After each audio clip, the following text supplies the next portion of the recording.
Guys, Marcos Villegas here with John Molina, who's on this Mayweather versus Maidana 2 card, going up against Humberto Soto.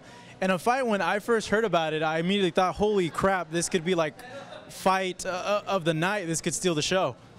Of course. I mean, you got myself, who everyone knows how I fight when I bring to the table. But then again, you have Humberto Soto, who is a 3-time world champion, who's a crafty veteran, who's a veteran of 70-some fights, and has been in there with the best and lost to the best. So, of course, and we all know Humberto Soto doesn't try to box you. He brings it. Yeah. So that's why, given that, I was kind of shaking my head and kind of figure out, like, why it's not on the pay-per-view. How do you feel about that? Hey, to me, it doesn't matter. Matter of fact, we got a better draw other than the backlash that the fans were giving, because they said, well, at least we don't have to pay for Molina's fight. They know what they get when they see me fight.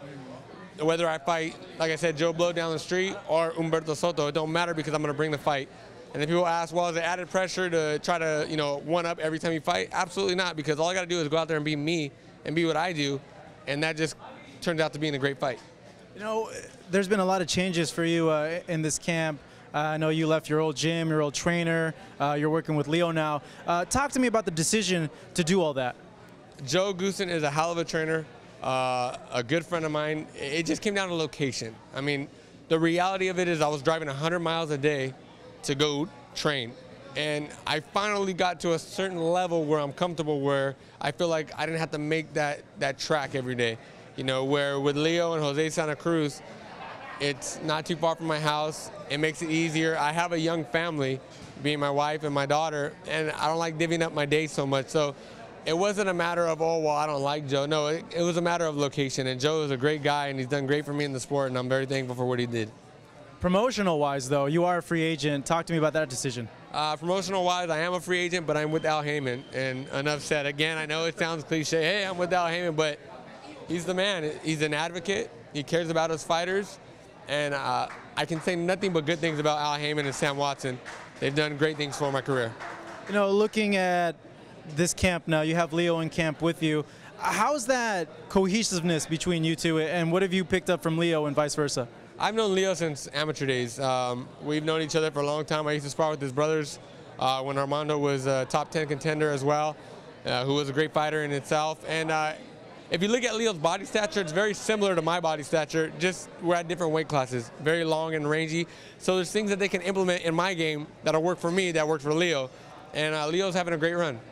What's the biggest change, I guess? Well, obvious is trainers, but like training regimen-wise or drilling-wise, what's different between your last fight and this fight? Well, right off the bat, my gas bill went down a lot.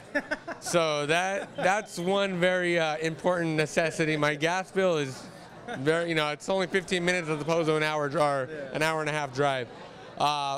As far as work ethic goes, it's just different, because with Joe, I've been doing that regimen for 5 years on and off. I know what to do. Sometimes change is good. With Leo, it was something new.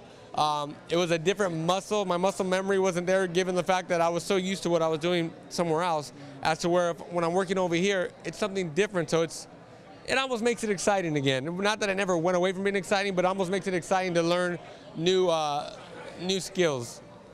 Looking at your Instagram, I caught something that I feel is super important. And you absolutely have to come out to "Never Gonna Give You Up" by Rick Astley for your walkout sound. You have to do it. I think that would be great, and I think it fits me well, because No I think the fans enjoy that I bring that sort of sense of humor to the sport, alongside with that gladiator, never say die attitude. I think it's a great combination, and it works well for the fans. And believe it or not, I'm very thankful for all the fans, because they've been so intrigued and so they've been kind of gravitating towards me, and I'm very thankful for that, because I've worked hard, and it's good to show. It's good to be recognized for what your hard work has provided. I'm gonna be looking for it. We'll see. Maybe I won't let you down. We'll see. Any last words, John? Sorry about that. We thought we were gonna cut, but no. Any last words for your fans out there for this fight against Humberto Soto? Please tune in. Again, thank you very much for all the support. Believe it or not, the fans, not only along with my management, Al Heyman, but the fans changed my life too, by keeping me in demand, wanting to see me in there with the biggest fights. And the fans, their word actually means something, and I'm very thankful for that. So thank you very much, fans, and I'll continue to give you guys 110% every time in the ring. There you have it, John Molina, Humberto Soto on this card. Mayweather versus Maidana 2, September 13th at the MGM Grand.